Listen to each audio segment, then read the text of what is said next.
അപ്പം തന്നെ ഞാൻ ഇറങ്ങുകയാണ് അവിടുന്ന്. എറണാകുളത്തു നിന്ന് അല്ല, തലശ്ശേരിയിൽ നിന്ന് ഞാൻ അപ്പം തന്നെ കാറിൽ I'm coming back to Kochi. അപ്പോൾ അന്ന് ബോഡി കൊണ്ടുപോയി. എനിക്കൊന്ന് മെഡിക്കൽ ട്രസ്റ്റ് അവിടെയാണ് ശ്രീദേവി ആൻറ്റി ഉണ്ടായിരുന്നത്. അവിടെ പോയി നെക്സ്റ്റ് ഡേ മോർണിംഗ് ശ്രീദേവി ആൻറ്റീനെ എസ്കോട്ട് ചെയ്യാൻ വി കെ മേനോൻ സാർ ആരും ഉണ്ടായിരുന്നു. അപ്പം നീ പോവില്ലേ ഇവരെ കൂടെ? ഞാൻ പറഞ്ഞു ഞാൻ പോവാം. ശ്രീദേവി ആൻറ്റീൻ്റെ സിസ്റ്ററും ബ്രദറിലോ ആരും ഉണ്ടായിരുന്നു. കാണണ്ട, let don't see you, because അവരോട് പറഞ്ഞിട്ടില്ല.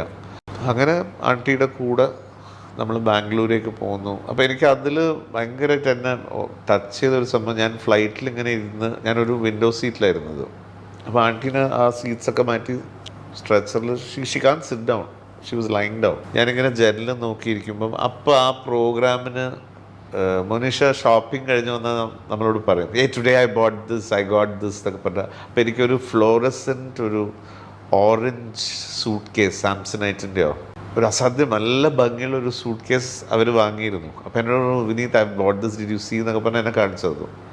I still remember I was sitting in the flight. ഈ ലഗേജ് ഇങ്ങനെ ബോർഡ് ചെയ്യില്ലേ, ഈ സൂട്ട് കേസ് വാസ് ഗോയിങ്, അതിൽ മോനിഷ എന്ന് പേരൊക്കെ എഴുതിയിട്ട് they were boarding that in that flight. So that is one very sad memory I have.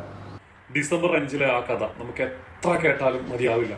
കാരണം വെച്ചാൽ ഒരു നടുക്കമാണ് അല്ലെ. ആ പ്രത്യേകിച്ച് അവർക്ക് ഏറ്റവും ഇഷ്ടപ്പെട്ട അവരുടെ കൂടെ എത്രയോ സമയങ്ങൾ എത്രയോ സിനിമകൾ അഭിനയിച്ച ആളുകൾ പറയുമ്പോൾ അതിനൊരു പ്രത്യേക ഒരു വൈകാരികതയാണ്. ഇപ്പൊ വിനീത് പറഞ്ഞതും അത് തന്നെയാണ്. കാരണം ജീവിച്ചിരുന്നപ്പോൾ മോനിഷ ഷോപ്പ് ചെയ്ത് കൊണ്ടുവന്ന ആ സ്യൂട്ട് കേസ് മരിച്ചു കഴിഞ്ഞപ്പോൾ ആ കൺവെറയിൽക്കൂടെ ഇങ്ങനെ പോണ കാര്യം വിനീത് ഓർത്തെടുക്കുമ്പോൾ എവിടെയൊക്കെ നമ്മുടെ ഉള്ളിലും ഒരു നീറ്റിലുള്ള ഇത്രയും വർഷങ്ങൾ കഴിഞ്ഞിട്ടും